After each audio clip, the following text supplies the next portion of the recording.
Good morning students. आज हम chemical bonding का डिस्कशन करेंगे।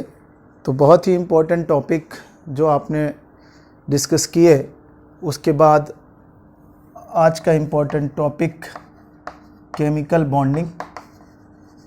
और इस केमिकल बॉन्डिंग में भी सबसे इम्पोर्टेंट टॉपिक लुईस स्ट्रक्चर। उसी से हम डिफरेंट टाइप्स ऑफ क्वेश्चन को सॉल्व करेंगे। जितने भी टाइप के केमिकल बॉन्डिंग के क्वेश्चंस जेईई मेंस और नीट में आते हैं, उन सभी को हम लुईस स्ट्रक्चर के थ्रू सॉल्व करेंगे। तो आज हम सीखते हैं लुईस स्ट्रक्चर। तो देखिए ज़रा, लुईस स्ट्रक्चर सीखने से पहले हमें ये समझना पड़ेगा कि सेंट्रल एटम किस पीरियड के या किस ब्लॉक के एलिमेंट मोस्टली होते हैं। तो अगर हम यहाँ देखें तो हमारे पास पी ब्लॉक मोस्टली यूज होता है और कुछ एलिमेंट डी ब्लॉक के यूज होते हैं। तो अगर हम पी ब्लॉक में देखें तो बोरॉन फैमिली, ये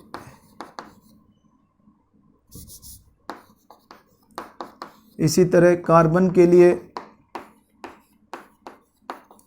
इसी तरह नाइट्रोजन के लिए, और इसी तरह आपके पास ऑक्सीजन के लिए, और फिर आपके पास हैलोजन में, और फिर इनर्ट गैसेस। तो इनर्ट गैसेस में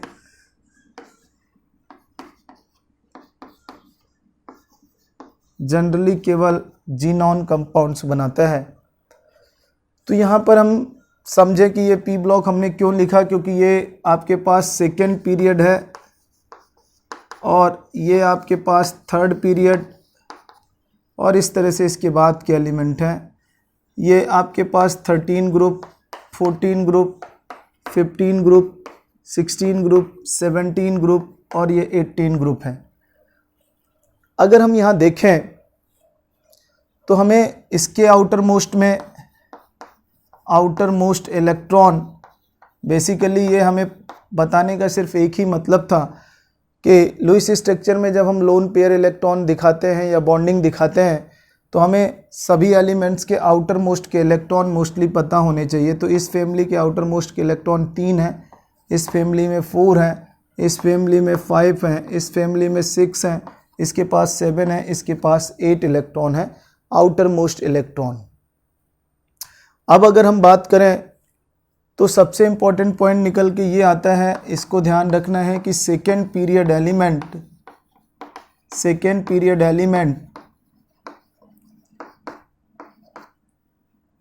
can not expand their octet.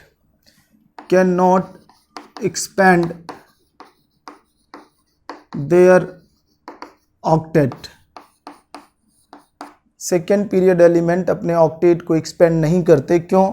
Due to absence of vacant D orbital. absence of vacant D orbital, this one.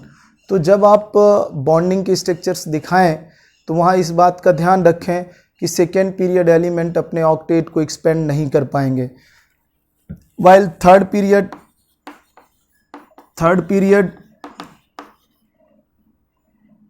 and beyond it can expand their octet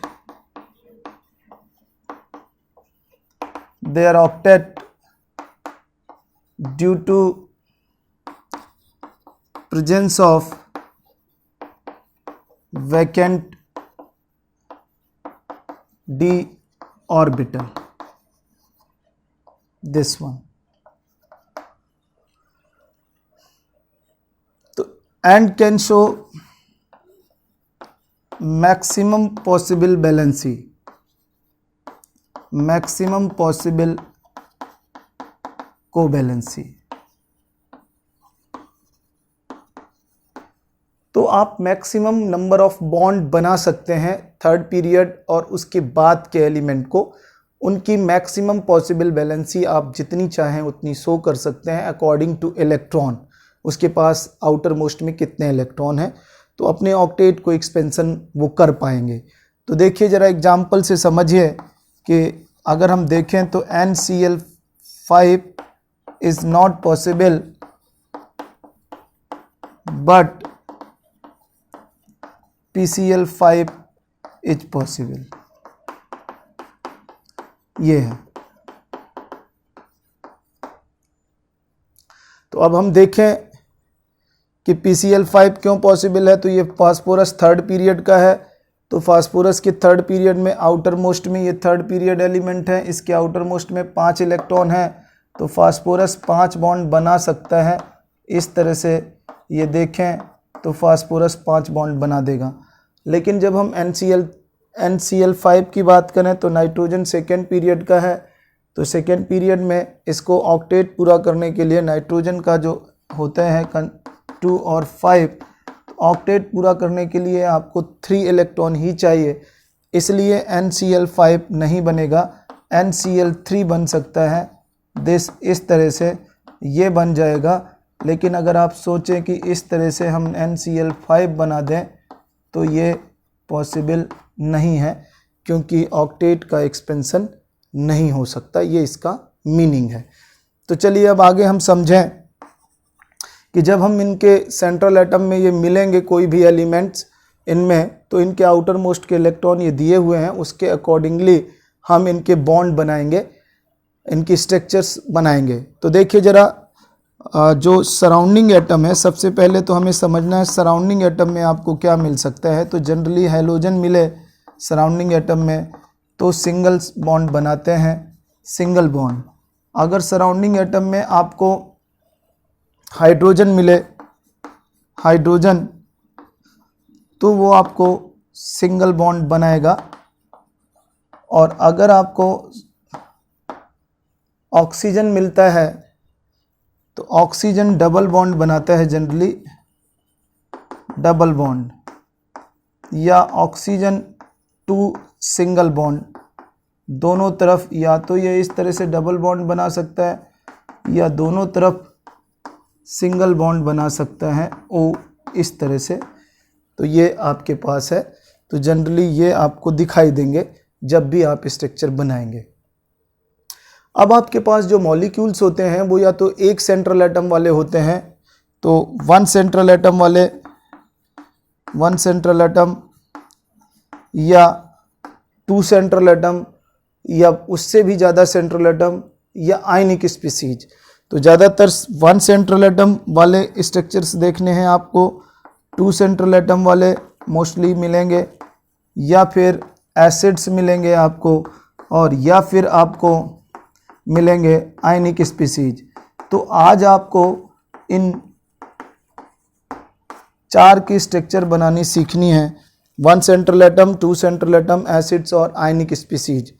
तो ज़रा आप 1 central atom में example देखिए, example ये 1 central atom, ये 2 central atom, ये acid और ये आयनिक स्पीसीज। तो हम सबसे पहले इस केस नंबर 1 को देखते हैं, 1 सेंट्रल एटम। तो जैसे अब आपको दिया है SF4, तो आप समझ लीजिए कि सेंट्रल एटम को लिखना है और सराउंडिंग एटम की बॉन्डिंग देखनी है। तो सराउंडिंग एटम फ्लोरीन है, हैलोजन की कैटेगरी का है, तो सिंगल बॉन्ड बनाता है, तो तुरंत हमने 4 फ्लोरीन ने सिंगल बॉन्ड बना दिए। अब इसके पास ये देखना है कि ये ऑक्सीजन फैमिली का है, तो इसके आउटर मोस्ट में 6 इलेक्ट्रॉन है, तो 4 इलेक्ट्रॉन तो ये बॉन्ड बनाने में यूज कर लिए इसने, तो इसके पास ये एक लोन पेयर रह जाएगा। दूसरा एग्जाम्पल मान लीजिए XeO3 है, तो हमने बोला कि इनर्ट गैसेस में केवल जीनॉन ही बनाता है, तो जीनॉन के आउटर मोस्ट में 8 इलेक्ट्रॉन हैं, हम सेंट्रल एटम लिखेंगे। अब सराउंडिंग एटम ऑक्सीजन आ गया, ऑक्सीजन आ गया तो हम देखेंगे यहाँ पर, तो ये 3 बॉन्ड बना देगा, 3 बॉन्ड हम इसके 3 बॉन्ड किसी भी तरह बना दीजिए, 3 डबल बॉन्ड, 3 ऑक्सीजन है और एक लोन पेयर हो जाएगा। अगर आपसे क्वेश्चन है IF5, तो आयोडीन हैलोजन का है, तो आप यहाँ पर देखेंगे तो 5 फ्लोरीन सिंगल बॉन्ड बना देंगे इस तरह से, ये और ये एक लोन पेयर बच जाएगा क्योंकि इसके पास 7 इलेक्ट्रॉन होते हैं इस फैमिली के आउटर मोस्ट में, तो 5 ने बॉन्ड बना दिए और ये है। अगर आपने देखा NH3 है तो NH3 है तो हाइड्रोजन सिंगल बॉन्ड बनाता है, ये है, और ये एक लोन पेयर रह जाएगा क्योंकि नाइट्रोजन के आउटर मोस्ट में ये है। अगर आप देखें H2O है तो आप देखें इस ऑक्सीजन ने ये दो लोन पेयर रह गया, सराउंडिंग एटम हाइड्रोजन है।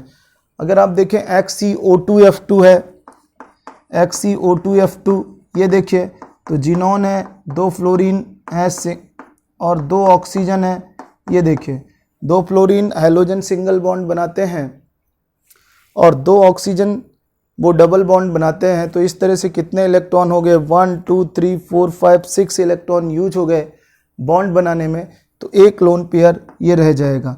इस तरह से 1 सेंट्रल एटम की कोई भी स्ट्रक्चर आपको दिखाई दे तो आप बना सकते हैं, बस उस सेंट्रल एटम को लिखना है और इस तरह से अपना काम करना है। बस ध्यान रखना कि अगर वो सेंट्रल एटम सेकेंड पीरियड का है तो उसके ऑक्टेट को एक्सपेंड नहीं करना है, और अगर वो थर्ड पीरियड का है, जैसे ये देखिए थर्ड पीरियड, बियॉन्ड इट कितने भी बॉन्ड बना सकता है, जितने भी उसकी सराउंडिंग एटम दिए हुए हैं उसके अकॉर्डिंगली और उसके आउटर मोस्ट के इलेक्ट्रॉन के अकॉर्डिंगली आपको ये बनाने हैं।